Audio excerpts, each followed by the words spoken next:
Halo Ibu Bapak, Saudari-saudara yang terkasih. Berjumpa kembali dalam renungan harian masa Prapaskah GKI Wiyung Royal Residence.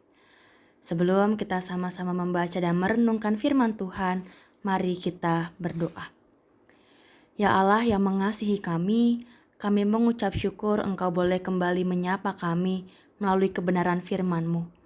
Buka hati dan pikiran kami, sehingga setiap kami boleh menerima kebenaran firman-Mu itu, dan firman-Mu itu boleh menjadi pedoman bagi kehidupan kami. Dalam nama-Mu Tuhan kami Yesus Kristus, amin. Bacaan kita hari ini dari Kolose 1 ayat 21 sampai 23.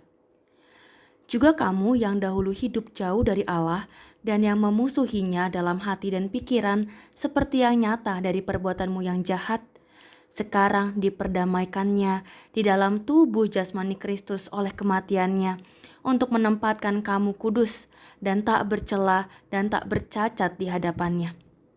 Sebab itu, kamu harus bertekun dalam iman, tetap teguh dan tidak bergoncang.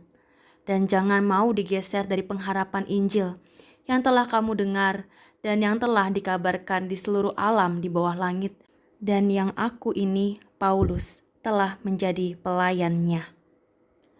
Judul renungan kita hari ini adalah Damainya Membawa Perubahan.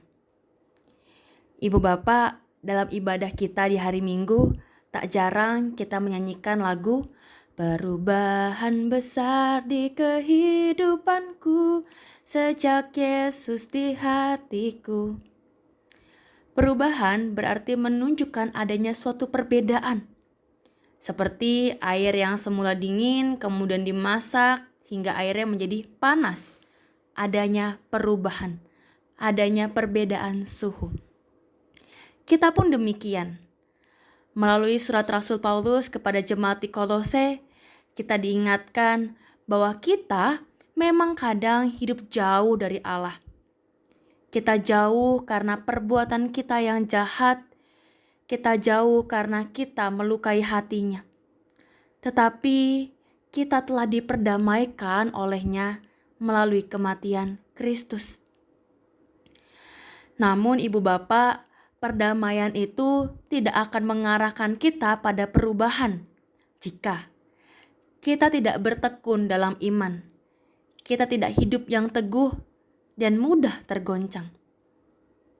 Jika demikian, kita tidak akan menuju pada perubahan, walaupun perdamaian itu telah kita rasakan. Godaan pasti datang, tetapi ketika kita punya iman dan kita mau hidup dengan teguh karena kita merasakan perdamaiannya, bukankah perubahan itu menjadi hal yang sangat mungkin kita alami? Masa-masa Prapaskah ini mengingatkan kita semua, setiap kita diperdamaikan melalui kematian Kristus di kayu salib. Perdamaian itu bukan sekedar perdamaian jika kita tidak maknai lebih dalam lagi, jika tidak ditandai dengan adanya perubahan. Biar itu lebih bisa kita maknai, maka perubahan itulah yang menunjukkan bagaimana kita menerima damai yang Ia berikan melalui kematian Yesus di kayu salib. Ya, Ibu Bapak, perdamaiannya sudah kita terima. Sekarang, apakah kita sudah bersedia untuk hidup dalam perubahan bersamanya? Amin. Mari kita berdoa. Ya Tuhan yang mau mengubahkan hati setiap kami mengucap syukur bahwa Engkau Bapa kami yang telah mengutus anaknya ke dunia ini, bahkan rela mati di kayu salib untuk memperdamaikan kehidupan kami. Ajarlah setiap kami untuk bisa hidup dalam iman yang teguh dan tidak mudah tergoyah dan tergoncang. Sehingga setiap kami semakin hari bukan semakin menjauh dari kehendak-Mu, tetapi semakin dekat, semakin menyerupai bagaimana Engkau, ya Tuhan kami. Berkati kegiatan kami hari ini, biarlah setiap langkah kehidupan kami boleh kami tapaki dengan iman kami yang teguh kepadamu. Dalam nama Allah Bapa, Anak, dan Roh Kudus kami berdoa. Amin. Ya, Ibu Bapak, selamat menghayati masa Prapaskah. Tuhan Yesus memberkati kita semua.